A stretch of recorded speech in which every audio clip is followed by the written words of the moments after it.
Want to make a podcast? Spotify's got a platform that lets you make one super easily, then distribute it everywhere, and even earn money.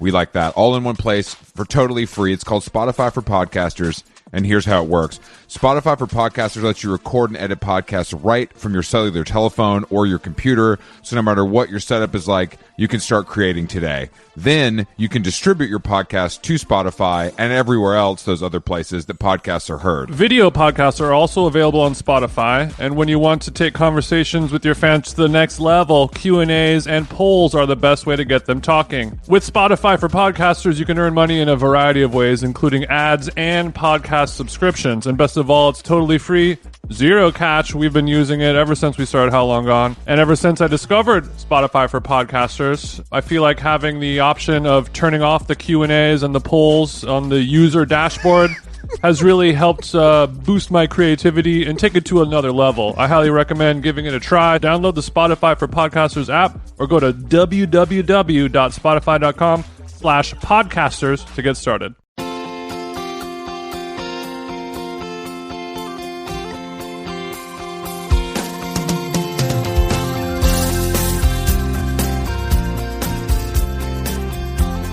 Chris, hello. It is me, Jason Stewart. This is How Long Gone podcast coming at you live. What's up? Oh, yeah. It's live to tape, as they say in the business, because, it's not actually live. I'm sorry. I didn't mean to mansplain the business to you. I hate to do that to my king. It's fine. It makes you look bad because I started this business. You're simply a pawn in my gambit. That's true. I'm sorry. I forgot. Don't start using You're a little ass pawn. Don't start using chess language on this podcast. That will not be stood for. You think that you're the big horse, but you're just a pawn. You're a little ass horse.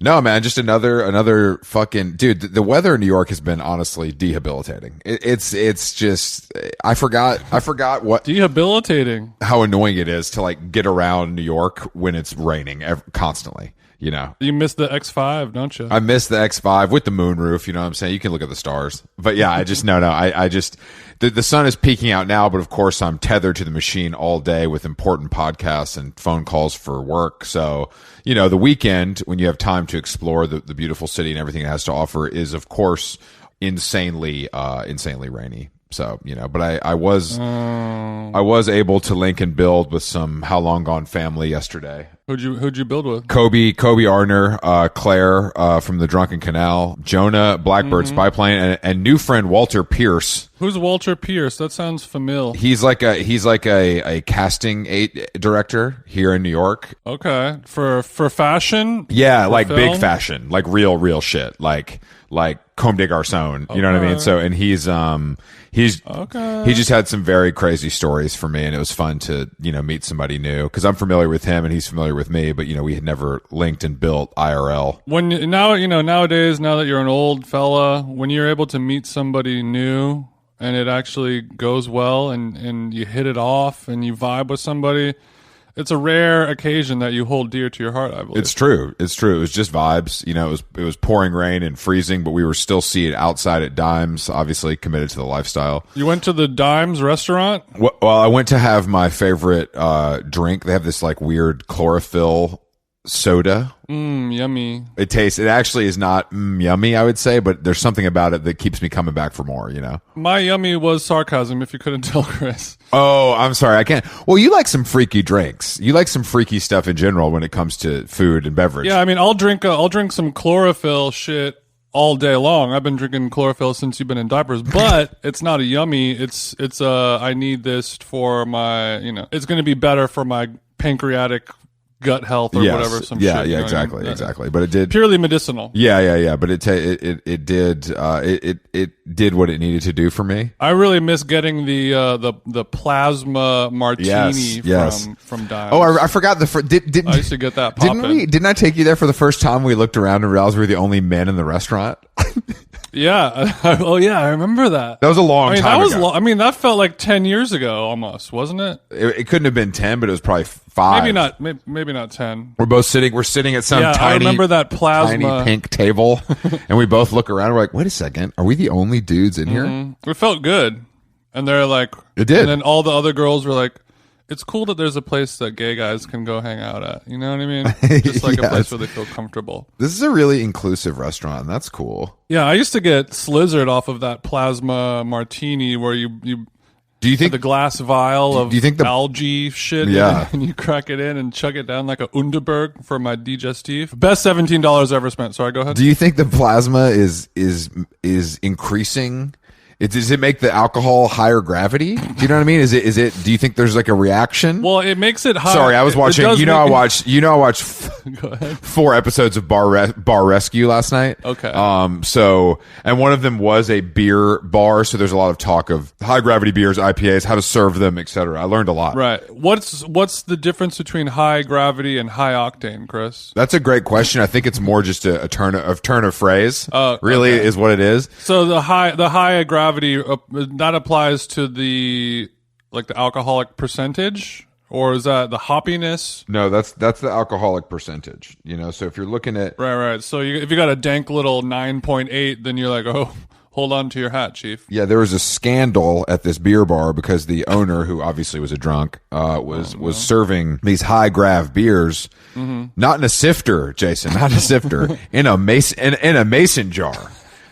So he was giving people 3 to 4 ounces more high gravity beer than you were supposed to, which is disrespectful to the hop community. What a fool! And it's irresponsible, is what it is. It's irresponsible, but I think he was trying to help his customers just get twisted, which is nice of him as an owner. But it's going to affect the P&L. Right. The bottom line. Those profit margins are getting guzzled down by the pint, aren't they? I always laughed whenever people talk about those high octane beers or like the high alcohol percentage beers. It's like, you better watch yourself on this one. This is a 9.3. It's like, okay, so it's like almost as much alcohol as like a glass of wine. Like, this is what I need to be careful about. It's because those guys have to go like hike 25 miles after they finish one. So they want to make sure they're not too twisted for the trail, because then they end up with, a broken femur or something. You got to be careful. Amen. I do. But yeah, I learned a lot. I don't know if you watch Bar Rescue, but it's one of my favorite programs. I've got a couple when I was in the hotel. It's a great program, and shout out to John Taffer. Would love to have you on the show. Big Taff. But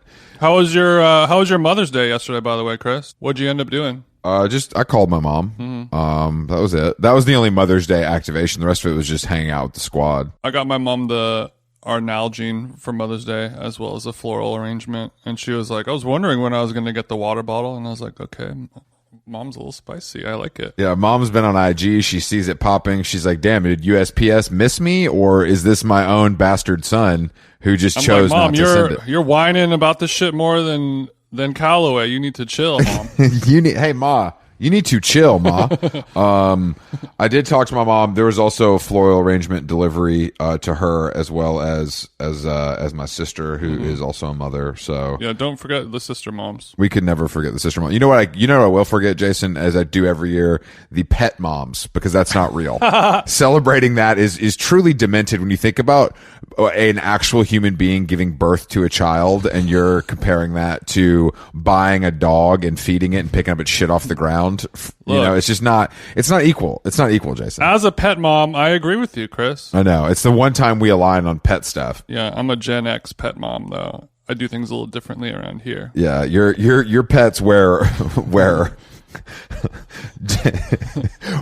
wear like gas station shirts when they're taking a walk. You don't get your dog a Barber. You get him a button up gas station shirt with a patch that says his name on it. What the hell is this harness? That's fucking for losers. So I celebrated in my own way, and then luckily I was able to have just a quiet night in with Taffer, to really just reset. That's good, Chris. I'm glad that you're taking advantage of NYC lifestyle. Bro, you can actually do more than one thing per day. So it's pretty cool to be able to do that. It's pretty nice. It's pretty nice. And, you don't have to wear a mask on the street anymore, so. Oh, really? I mean, of course people do because they're cucked, but like you don't, that's, if you're vaxxed. What if they just have a cold, Chris? What if they just have a cold? Oh, yeah, good point. Yeah, it is cold and flu season, which has been obviously,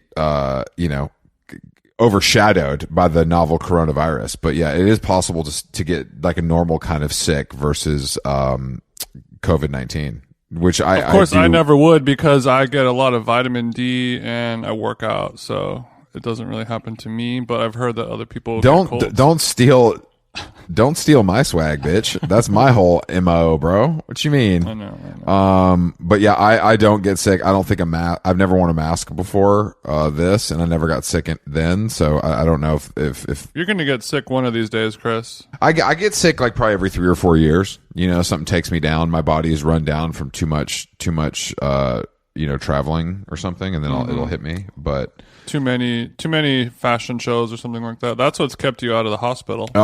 Haven't been going to all these little men's fashion shows. No, exactly. You could see me crawling, on the ground, just heaving, coughing, feeling like I'm going to die, but I have to get to my seat because if I don't see the stuff, did it even happen? Mm-hmm. You know what I mean? Yeah. Your famous last words are Eckhouse front row. Eckhouse front row. What does that mean? I can't. Is anyone here a doctor? Is anyone here a doctor? Does anyone speak fashion? Come down to the front. And like, sir, is he saying Eckhouse? What season? What season?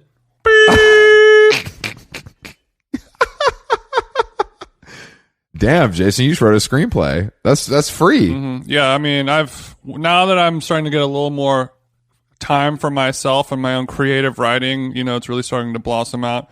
Hopefully I'll be knocking the cobwebs off my Substack in the next couple weeks. I didn't want to spoil it for you, but we should tell people that you did get that writing job on the Z-Way show on Showtime. So we should sell it. It premiered. Big Z. It premiered last night. I squashed my beef with Z-Way. It premiered last night. Very happy to say Jason got a nice little cushy writing gig on that program. So look out for some of his signature food jokes. I don't love the extra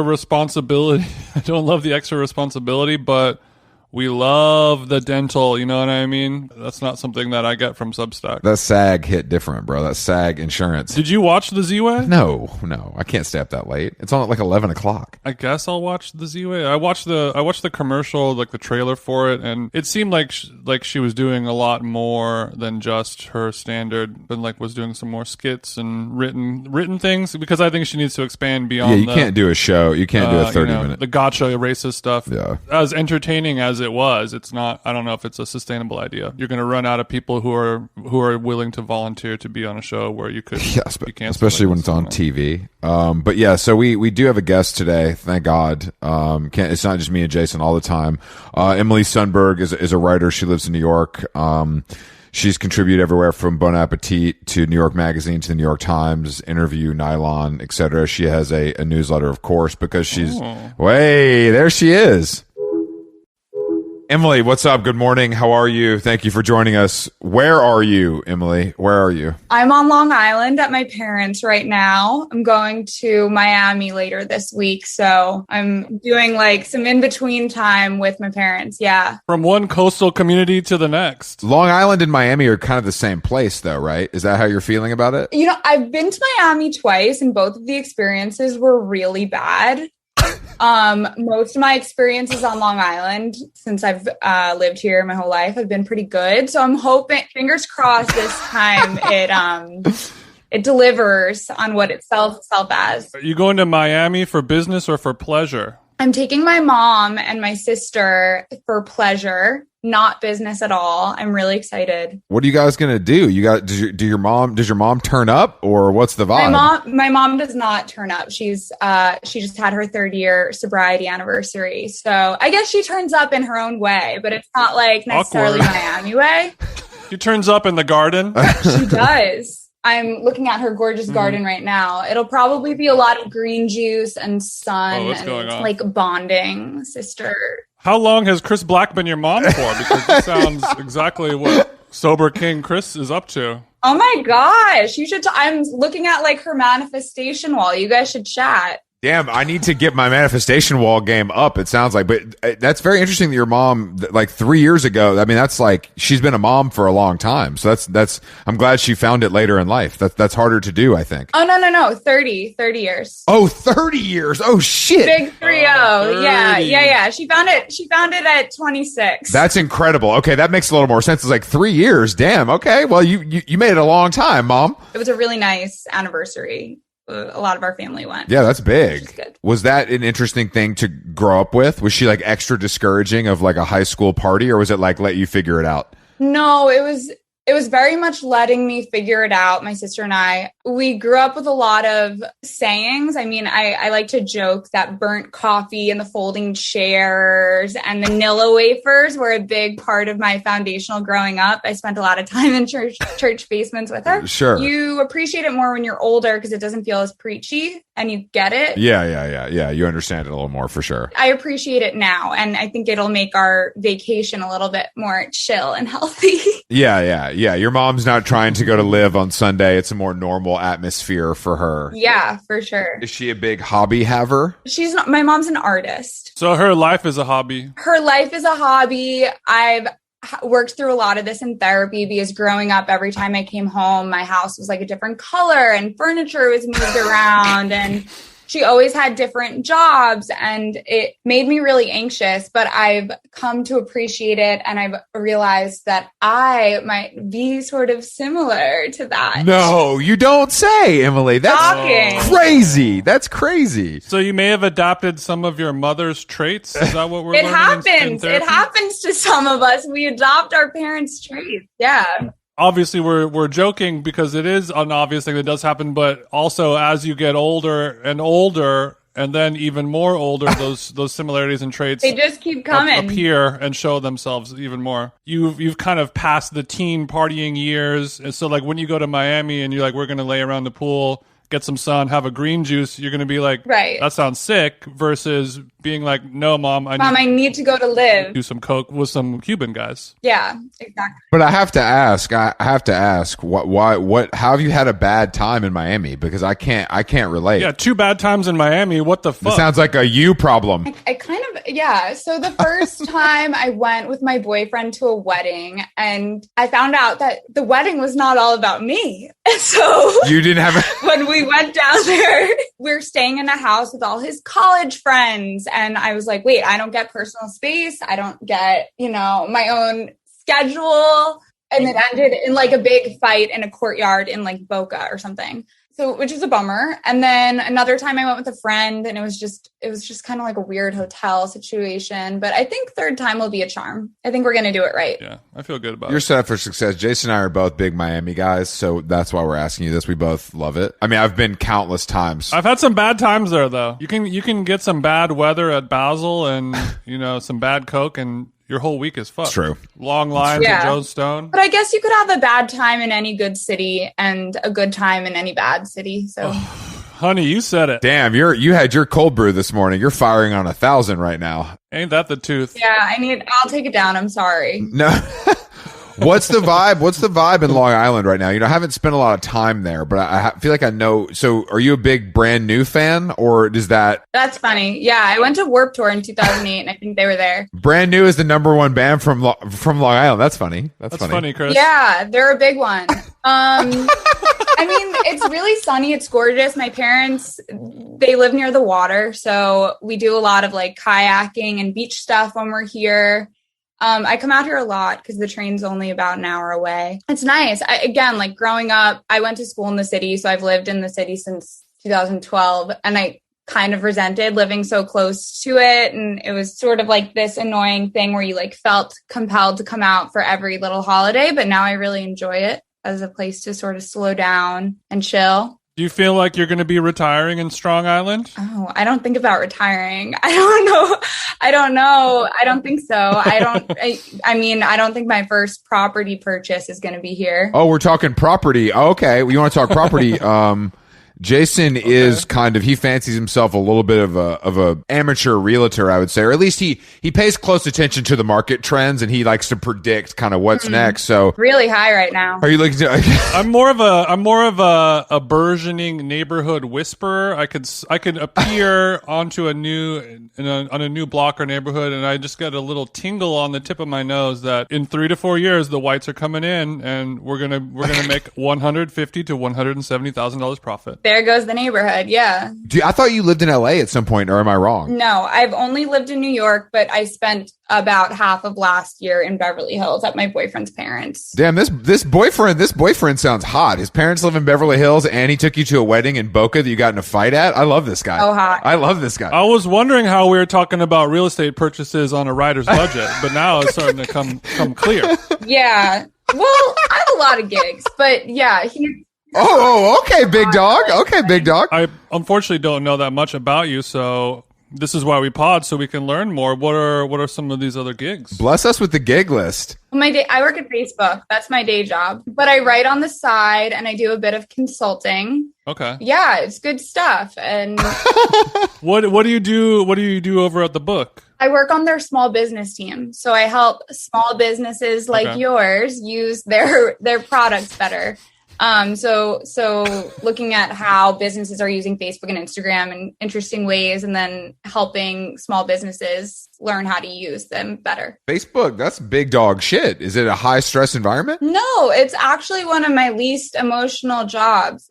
Yeah, which is really refreshing. I was at New York Magazine for a few years, and then I was at a startup for a little bit, and I've made my way over here. I consulted last summer, and then I heard about this position. Somebody reached out to me, and it's been really nice. Have you Zucked before? Like, does Zuck come on the Zoom, or have you never gotten Zuck time? I have not had a one-on-one with him, no. It's too bad. That's something to strive for. That's the most important thing. Besides stock options, that's the second thing you should be worried about, I think.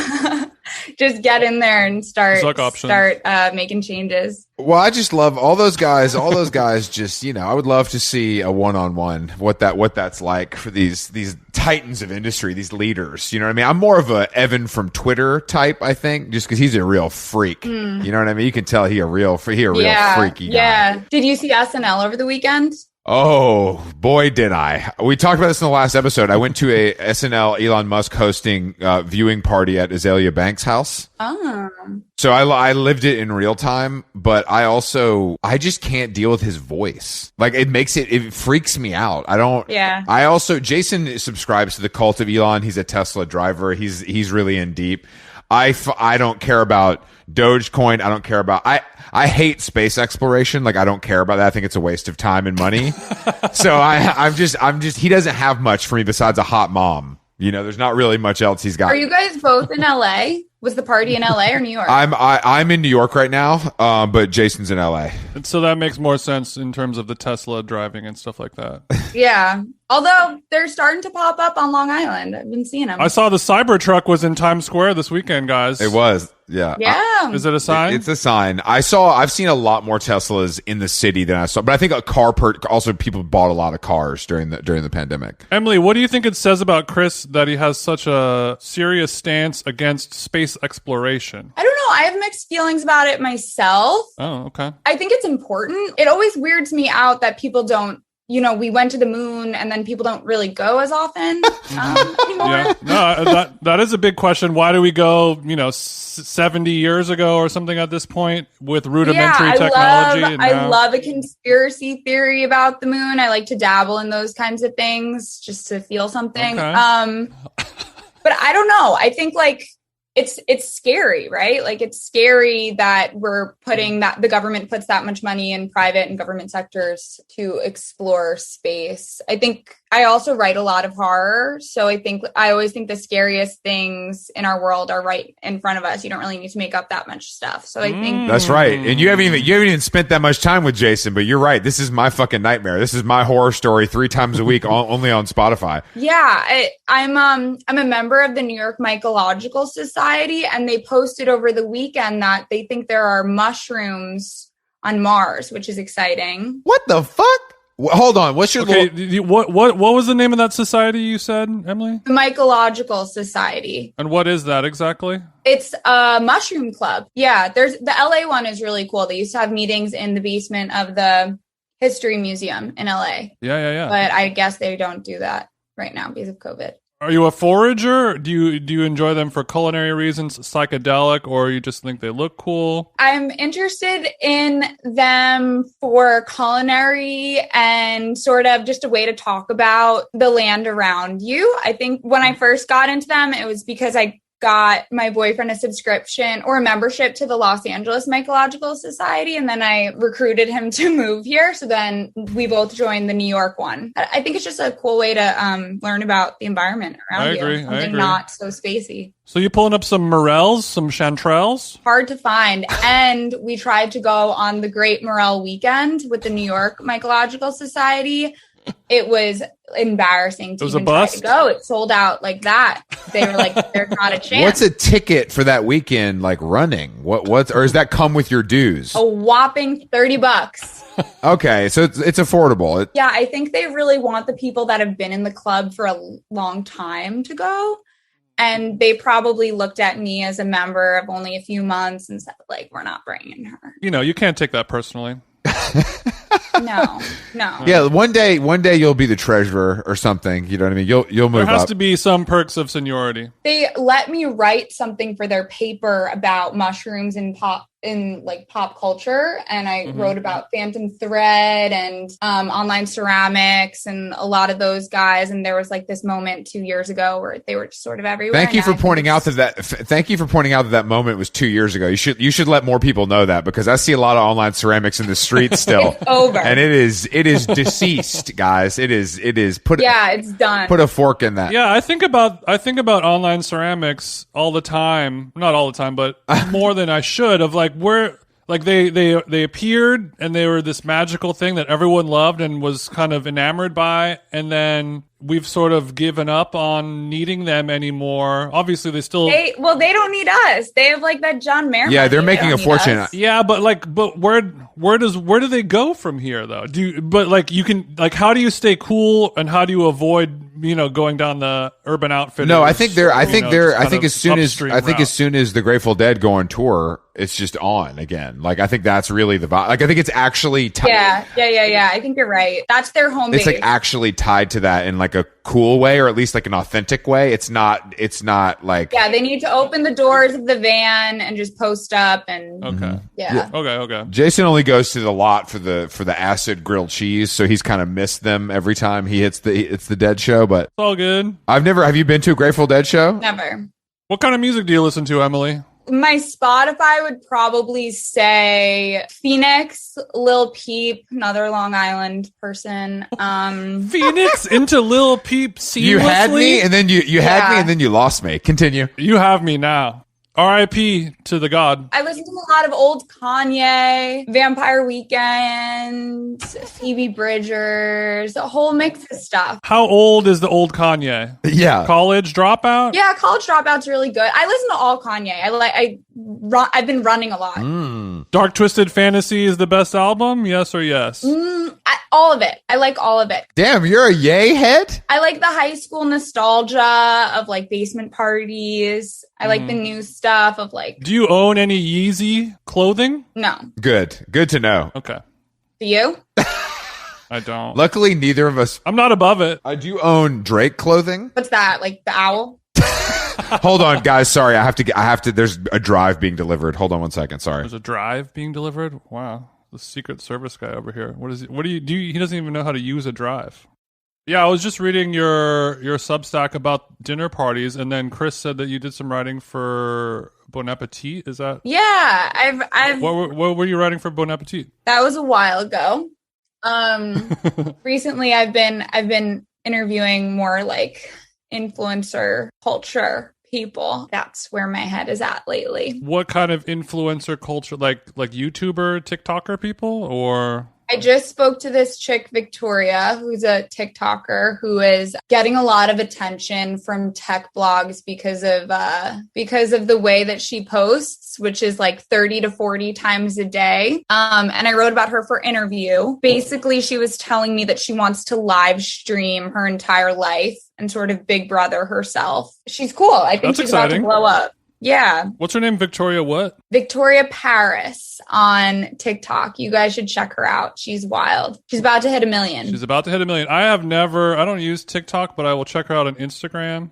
Yeah, she's on there. We have a friend who sends us a lot of TikTok links, and he's a little bit over the hill to be doing that. And it really is. It's a medium that I know I should be more interested in, but I can't get there. I just don't care. So I wasn't into it for a really long time, and I'm really surprised by how intuitive the algorithm is and how addicted I've become to it, or how much I find myself on it. I think I started using it at the end of last year, just sort of scrolling through, and it's a dangerous game. It really sucks you in. It knows exactly what you want to be fed. I've been told that the algorithm is so powerful that's what kind of hooks you in. The content is fine, but it's also like the algorithm is just so strong that you can't. Yeah, I thought I was stronger than that, but is the content actually that good, or is it just like... It's not necessarily good. I think it's just entertaining and engaging. I wouldn't say it's necessarily good, but you almost get a lot of third walls get broken, and people also constant video. So it's not like a photo that you scroll past after a second. You need to sort of stay there to see how it ends. That's true. I like that you said the word "you need to stay" instead of saying "you want to stay." Must. Yeah. But I don't even scroll through Instagram with the sound on. Yeah. Well, I just noticed recently, I always scroll on Instagram with the sound off, and it's just a bunch of pics, and you look at it and you can tap it if you want, move it if you don't. But if I turn the sound on my phone, every single thing on my feed is a video with audio. Oh. It just switches to video only. Oh, you think it knows. Which I think is like a TikTok effect. Interesting. And it scared me, so I turned the volume Well, off. we know you're spending a lot of time on Reels, Jason. You can say that. It's okay. You don't have to be embarrassed. Check out my new reel. It's coming up this week. I feel like the line is downloading the app. Like, people send me the link, you know what I mean, to click on it, but I think once you download the app, it's like on. Chris, that's your version of I don't shoot up heroin, I just smoke it. You know, Yeah, exactly. Yeah, exactly. Once you download the app, that's when it's needle time. My phone usage time has gone up a lot. I'm surprised at myself the way that I'm using my phone now. I've had some record-breaking screen time. I would love to hear what your numbers are looking like. Last week, my daily average was 526. Is that a lot? Oh shit! My last week average was 853. 853 is big boy hours. That's serious. I've worked in social media my entire life, and I got my first iPhone when I was in 8th grade. So I think this adds up. I don't have that kind of excuse. So then when you're born into it, do you even think of it as a distraction or like a procrastinatory tool? Yeah, because I see so many people around me that don't need to use their phone for work or don't care about social media. I have a lot of like my best friends in med school, and my dad's a teacher. So like I see how people in my world use and don't use their phone. So yeah, I still think I categorize it as a distraction. Not my favorite part of myself. Do you think it's like silly, or is it just like, oh, that's just not a part of my life? I think both. I think like people make conscious decisions to not use it because it doesn't make them feel good, or they just don't know how, like, again, I've never gotten paid for something that wasn't really attributed to my social media use. Shit. That's pretty crazy, actually, to think about. I wonder if you've taken these social media adjacent jobs subconsciously so you can keep getting that feed. No, I take them because I'm good at it.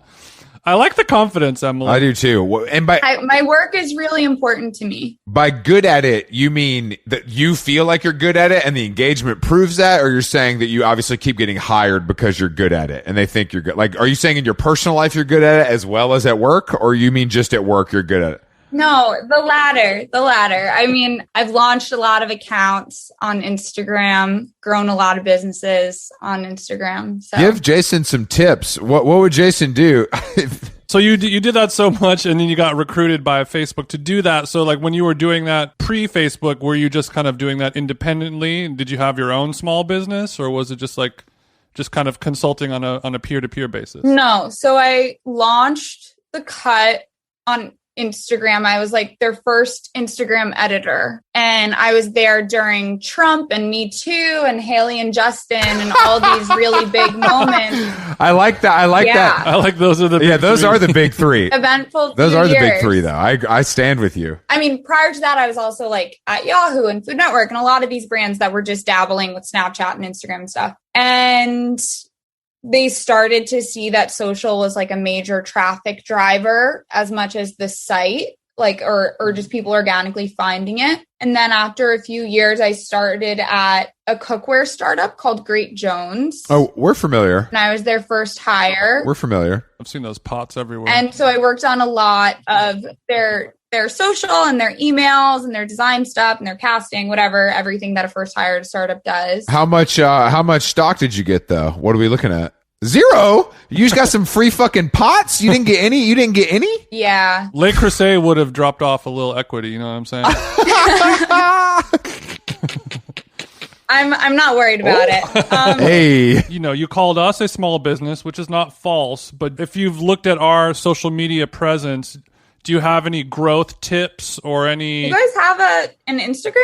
We don't have one for the show. We only have our own personal ones. No, I think you guys are like the best foot soldiers for your personal brand. You guys are doing it. I really miss the old logo that looked like the Hey, Daily. we do too, but we got a cease and desist from the New York Times, so we had to. The Really? New York Times did not miss it. Yeah, they didn't love it that much. They wanted Yeah, it that gone. was fun. That's how I first discovered you guys. I was like, wait, what? This is not the Daily. What? I mean, that's why we created that artwork to try and trick or catfish people into listening to our podcast instead of Yeah. under the assumption that it was the fun. Daily. And I guess you fell for that. Thank God. When did you guys start the show? Was it over quarantine? Yeah, it was in March. Yeah, a year ago. Yeah, or But like yeah, it's more. been a little over a year ago. Yeah, I remember I was doing a lot of like lobotomy walks in Beverly Hills and just listening to podcasts and yeah. Lobotomy walks. We need more lobotomy walks, actually.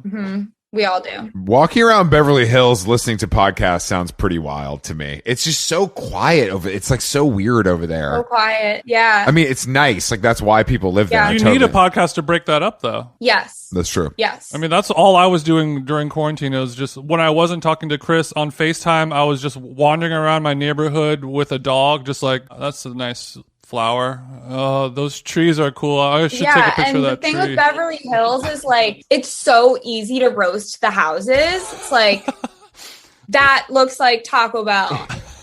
Well, to roast or to compliment the houses. Yeah. Depending on how you feel. But I did a lot of like pretending I was a real estate agent or like a roasting real estate agent. Like, what would I say? I don't know. Okay. Do you spend a lot of time on Zillow judging houses virtually? No, I don't. But I know that a lot of people do that. You're a little young for that, maybe. Yeah, people love that. Wait, I'm kind of young for that? Why? Because the year you were born? Yeah, it seems like washed people do that. That's some shit you do in your like mid 30s when you have nothing else to look forward to. I'm 26. Yeah, you got 10 more years before you start blowing all your time on Zillow. Yeah, you still have like more hope and youth and life inside of you before you start kind of doing that. Yeah. No, the end of the road is when all your friends want to talk about real estate, and I'm living in that hell now. That's all anybody wants to talk about, and I'm just not that interested in that. Yeah. I mean, I think it's cool. I like nice houses, of course, but like the incessant talk about how much my house is worth, and I check the Redfin and the neighborhoods. It's worse than talking about COVID at this point. I went through a phase a few months ago where I was like, maybe we'll move out of Park Slope. And then I was like, no, we're going to keep our Park Slope place and we're going to get rid of all our furniture and we're going to get new furniture. And then we painted some molding green and that sort of scratched the itch of looking for a new apartment. Not unlike your mother's painting of the home, I say. I know. It comes back. It all comes back. Jason's a big home improvement guy, so if you have any questions, always feel free to hit him. He loves to help out. Put those shelves up in the back. Oh, yeah. Did you, Jason? Yeah, I'm the task rabbit. Nice. I've never put a shelf up in my life. I've never hung a picture.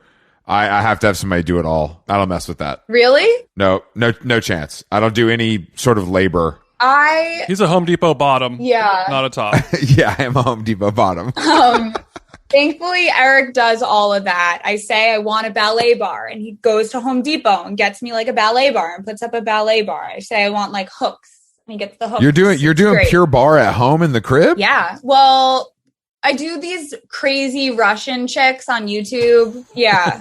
I don't really love franchise workouts. I don't either. You like to forage for your workouts. So are these Russian chicks like just straight up ballerinas, or are they like fitness instructors? It's like boot camp, and they like smile, and they're just like 90 pounds, and they kind of just like work you through it, and they don't say anything encouraging, and they just move through it. So I do that. This sounds cool as hell. This is right up my street. Chris likes that type of punishment. I'll send it to you. I do. I love it. I don't really love exercise, so I get it in like the most entertaining ways as possible. So it's usually that and running. How did you find these Russians? I looked up like intense weightless arm exercises, and then that is the perfect combination of keywords. Here I am. Did you put Walt mirrors up on the wall to like really finish it off, or is it just the bar? We're not there yet, but he was mirror shopping yesterday. Eric wants to finish the job. You know what I mean? He's like, babe, this is half done. I can't live like this. It's making me crazy. What does Eric do for a living?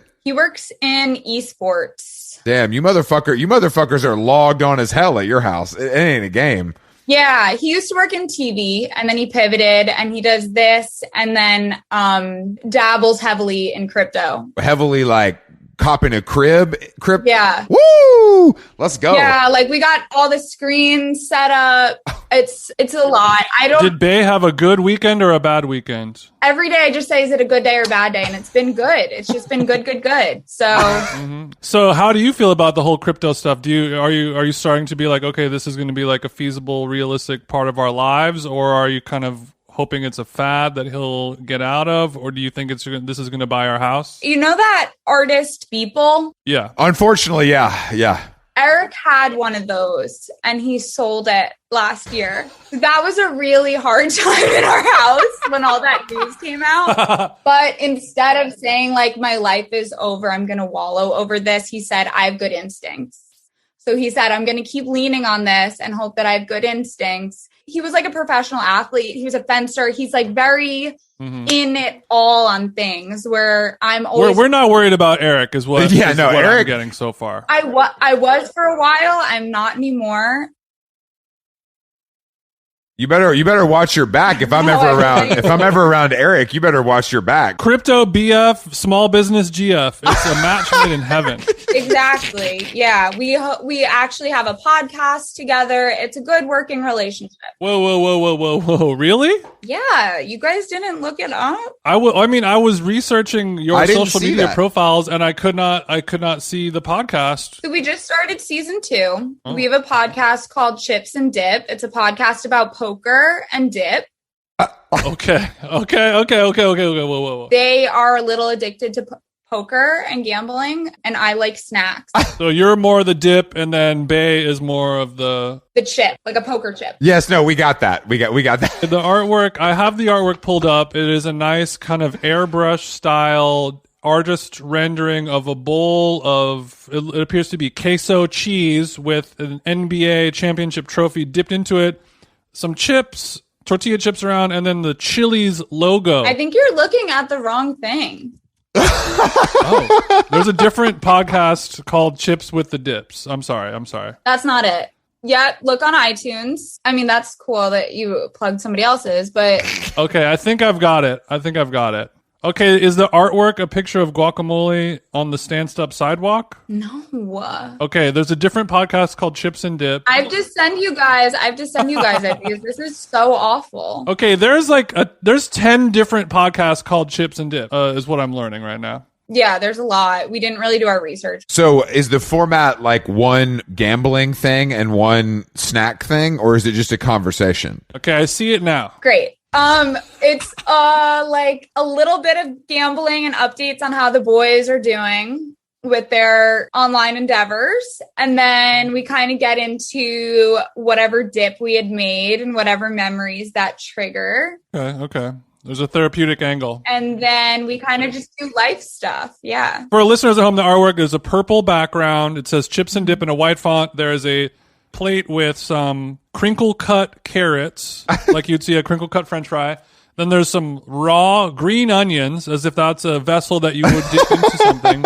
And then a bowl of onion dip that has a poker chip inside of it. That's the correct artwork. That's it. That's the one. I'm heavily involved in the dip community, so we are kindred spirits. And it looks like you're doing some very advanced dip creation, like smoked bluefish dip. Mm-hmm.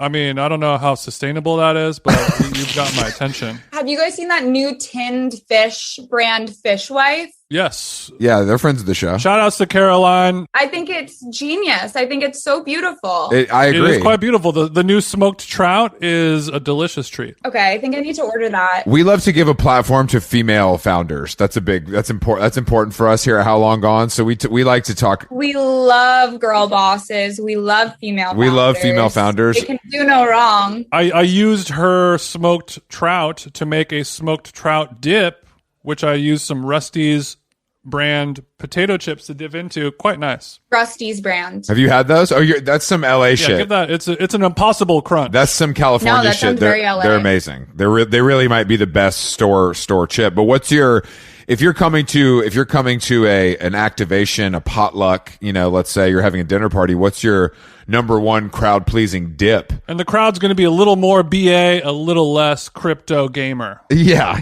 Yeah, I like to do. I've been really into just buying like bunches of herbs and using them all at once because I feel like people always like tear off a few and then they stay in the fridge forever. Okay. So I'd probably do some sort of like tahini, miso, herb, sitch, squeeze a lemon, and then not really have a distinct name for it. But, the Molly Bozes, all those girls make a good dip. Who's this Molly Boz chick I keep hearing about? I don't follow the Failing Bon Appetit. I don't cook. So why is everybody talking about her? What's the deal? What is she better than other ones? Oh, I can't speak to that, but she just came out with a book. Good answer. And it's really beautiful. And, So it's a book. There's a book. That's what's going on. There's a new book. Yeah. Okay. She just came out with a book and it's really good. She was like a big personality on Bon Appetit. She abbreviates most of the words. And I think her dog is a large part of her identity. Yeah. Her brand. And she moved to like Highland Park recently, which is, I'm out. Yeah, I'm out. Great Migration. You lost me at dog. That being said, she's famous and she has a shitload of followers. She's probably has like the most followers out of any of the BA personalities. So Molly, if you're listening, do come on the pod. I would like to talk to you about all kinds of things like pickles and mayonnaise. Cookbooks actually sell. So that is something that the published industry has taught me. Cookbooks actually sell, and that's why there's so fucking many of them at all times. There's so many. My friend is coming out with a book later this year. She's the nutritionist for Adidas Running, and she just got a book deal with Penguin. What a cool title. Very. I know. It's really cool. She's been there for a few years, and she asked me to do the illustrations for it. Emily, you do it all. What are you bad at? Math. Anything more juicy? Slowing down, like Oh, here we go. You're like you're in a job interview and they're like, what's your worst trait? I just care too much. Like I just care way too much. Working on Saturdays. I think, but I have start a lot of things. So what do you do to slow down then? What's your anti-Zuck? How much weed are we smoking, Zuck? It's mostly that's Eric's thing. I'll just put everything on him. I don't know. Like, I think that I have a lot of energy right now. So I've just been doing a lot of different projects. I shot a documentary in the fall. What? Jesus. I haven't finished editing it. So like, that's like the other side of the coin. Yeah. It sounds like you're doing a lot of things, but maybe you want to hone in and focus on and edit a few of those out and really eventually complete some tasks. It's tough. It's a tough thing. What is your documentary on, if you don't mind me asking? There's an island in between the North and South Fork of Long Island next to Shelter Island called Gardener's Island. Okay. And it's the oldest privately owned island on the East Coast. The same family has owned it since the 1600s. What purpose the island serves and what the potential sale of the island says about land rights and New York family wealth. And very cool. Hopefully I can wrap it up by this summer. Who owns it? The Gardiner family. I guess that makes sense. Yeah. I'm not familiar with their work. Where's the paper from? They own a big chunk of Manhattan, like the dirt. Oh shit.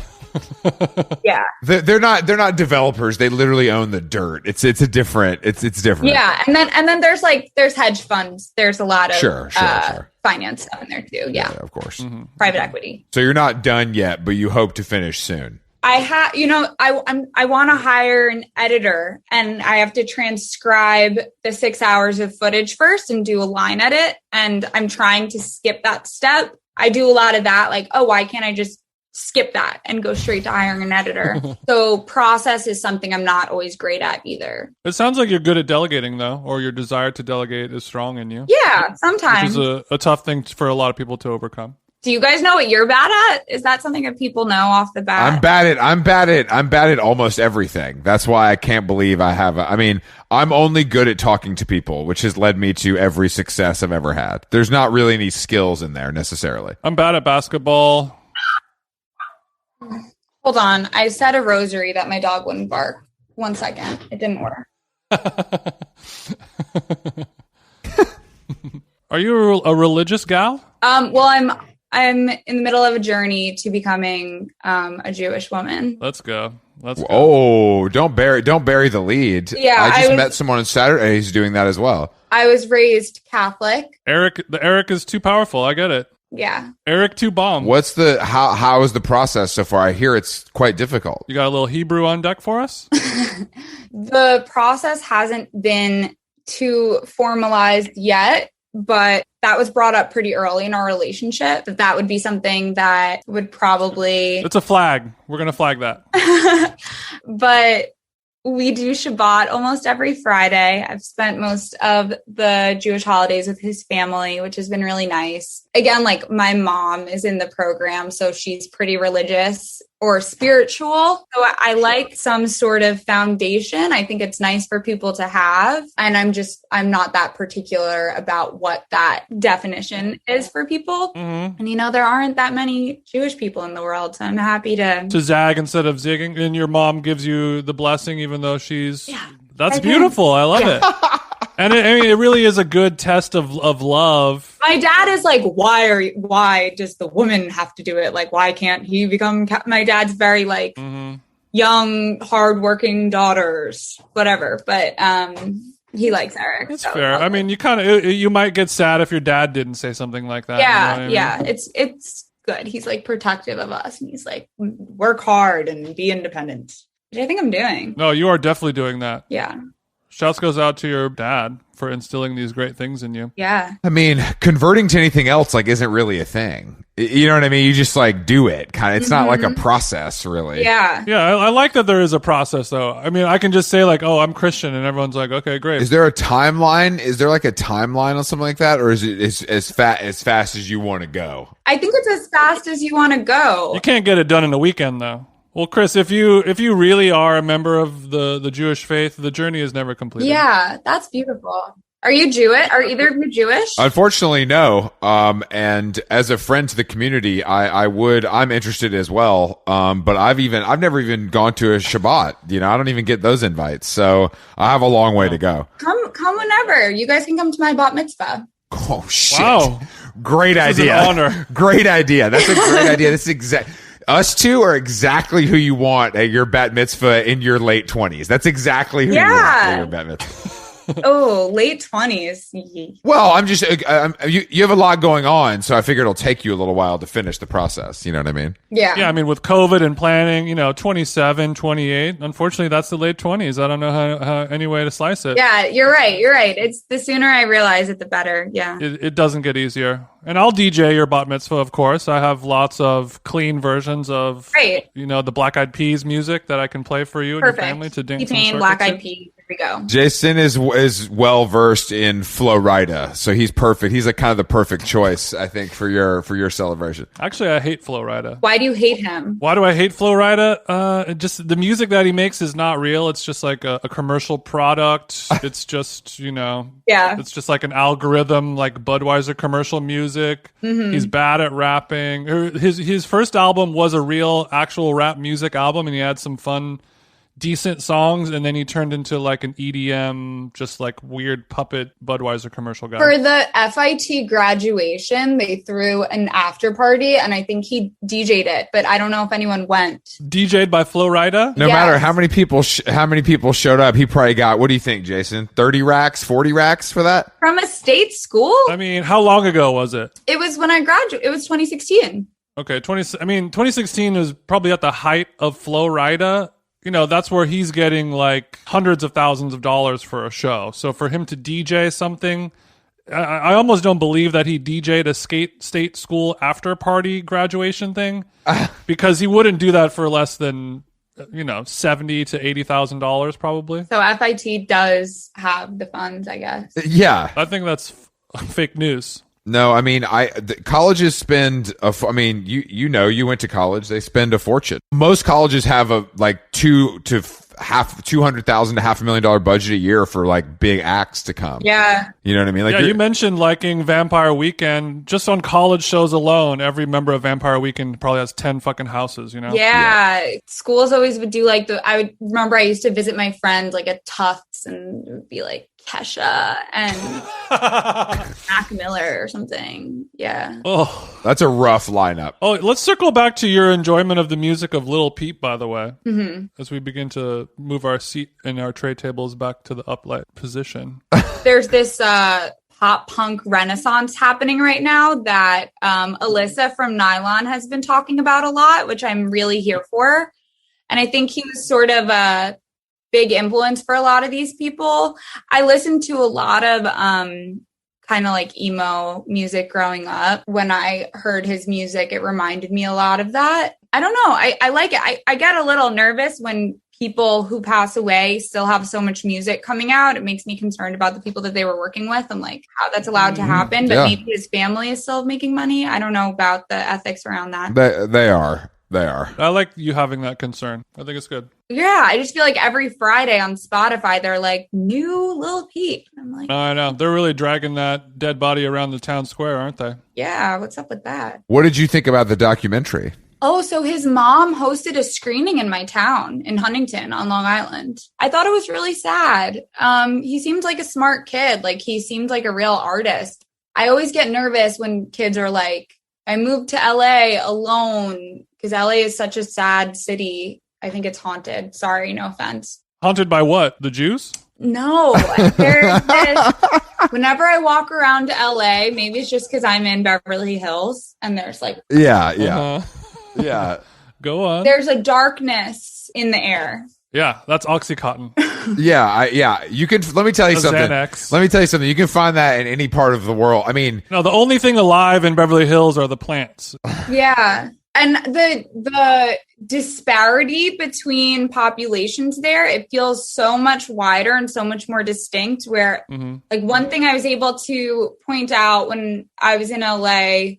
I've never lived in a neighborhood in New York City where there wasn't affordable housing nearby, whether it was the East Village or Chelsea or Boerum Hill or Park Slope. There's always been affordable housing blocks away. LA doesn't have that. And I think it sets up like a really aggressive class war. Yeah. That's real. It's a real bruise on the city. LA loves to segregate. That's for damn sure. Yeah. When you remove all of that, you just remove any culture.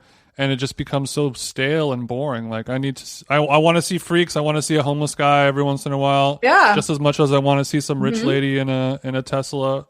Yeah. And if they have the Olympics there, I think it's going to get really scary. But. Yeah, it is. Oh, it is. It's only getting worse. But we're not going to move to Austin like all the other podcasters. Don't worry. That's a relief. I would happily live in Beverly Hills. So that's just me. I'd rather live in Miami. Yeah, I see that. Where are you guys staying? If you don't mind me asking, is it an Airbnb or a hotel situation? The one. Oh yeah, you're in good hands. Yeah, you're in good hands. Is it nice? Yeah, it's nice. Make sure you go get a lunch at a restaurant called Mandolin. It's a nice little Mediterranean. Oh yeah, I've been there. You've been there. Yeah. So you had a bad time and you went there? Listen, this was like my first time meeting Eric's college friends. Listen. Look, let me tell you something about college friends. They always suck. Okay. It's just kind of what it is. Yes, exactly. So I love his high school friends. They're my homies. I love them. I love his like later in life friends. And then these college friends, I was just thrown. Does Eric revert to college Eric when he's in their presence? Eric has several versions of college Eric. Okay. Does cornhole involved in that? No, I no, Jason. Eric, I'm guessing Eric's more of an Ivy League college guy, not an SEC college guy. Mm-hmm. Okay. So they don't play beer pong at Brown? They don't. He went to Harvard. He's a physics major. Okay. So he went to Harvard. And he was in the Lampoon. Oh, so it's a personality. Okay. I love Eric. I gotta say. Yeah, I do too. I love Eric, and because he's serious, he's about his money, he's about his gaming, but he's also he's also down to clown. He's also a bit of a silly Billy, right? He is. His position in the Lampoon was like in charge of liquids and gases, which really means you're in charge of drugs. Yeah. Which like I was exposed to so much after I met him. I feel like I was late to the game. This is why we get into these beautiful partnership arrangements. Yeah. And I'm sure you've taught him a lot about life as well. Yeah, it's true. How to act in public, things like that. How to act in public, how to wear booty, all the important things that a FIT girl can bring to your life. Eric, bring your little crypto wallet. We're going to Hester Street and you're buying some fucking Bodhi. That's what's happening today, sweetie. Bodhi does not accept Bitcoin, so you have to transfer some funds from your digital wallet, bitch. We're the same clothing size too. So it's like, let's go. I ball out on a pair of pants. He wears the pants. He buys a nice hoodie. I get to wear the hoodie. We both are really bad at laundry, so all of our clothes look like shit. You don't look like you're 6'2", but maybe it's just because you're sitting down. Oh, That's he's pretty not crazy. 6'2". I don't know where that came from. I think he has like an inch or two on me. We have nothing against baby E. I'm 5'7". I think he's like 5'9". It's fine. He's a short king. But that, like, that the world needs all kinds, and he's going to be much more rich and successful than Jason, who's 6'9". So it doesn't height plays no part in this, really. Yeah. And he's going to be better at video games than myself. Do you guys game? No, we don't game. I mean, I used to when I was younger. No poker either. No, my girlfriend won't have sex with me if I play video games. I get it, but he's really good. He's like really good. I don't mind having a little poker night with the boys every once in a while. Yeah, I don't play any games. All this stuff is the antithesis of what Chris is interested in 100%. I hate games. I hate like any video game. I've never had a video game system my entire life. Like we just don't. I don't do that. That's so good. Thank you. I can't tell if you're kidding or not. Do you actually think that's awesome and good? I never played a video game in my life until this man moved to New York for me. And then he has a whole suitcase with a keyboard and a screen and like all this stuff. It's like, I didn't sign up for all the laptops. He got a gaming laptop with like a big motor. And I don't know if it was for the gaming or the crypto. And I'm just... We don't ask questions. Yeah. We just talk to the therapist about it. And then my dad's like, you voted for Bernie, but you do this crypto stuff, man. Like, it's not adding up. And we all contain multitudes and confusing questions. And it's true. It's true. Better to know it early on, guys. It's better to know everything up front. From a fellow podcaster to another...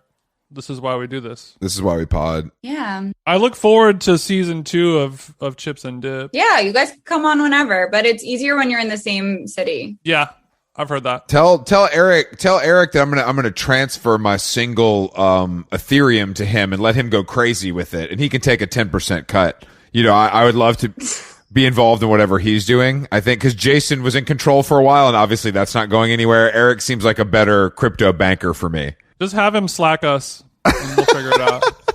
He's on Discord. Okay. Have him cord me. Emily, thank you for joining us. It's been a pleasure. Anytime, guys. Truly a treat. You're a pod professional, and tell people where they can find you on the World Wide Web. At Emily Sundberg or at Emily_Sundberg on Twitter. Yeah, when you come back on the pod, we need to talk about you and your horror. Yeah, whenever you want. I flag that. Let me give you something to talk about first, and then I'll come back. Literally everything you're into or your boyfriend is into is stuff I'm not into, which is the perfect way to have a conversation on a podcast. I know. I don't go to all the fun parties in Times Square that you go to.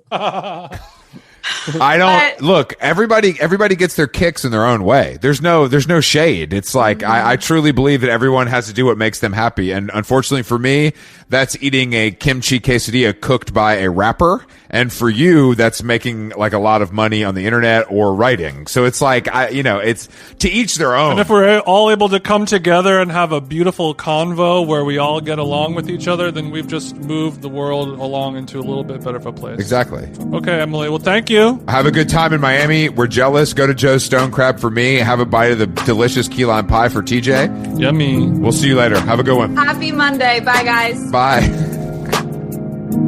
Whip it like an NASCAR.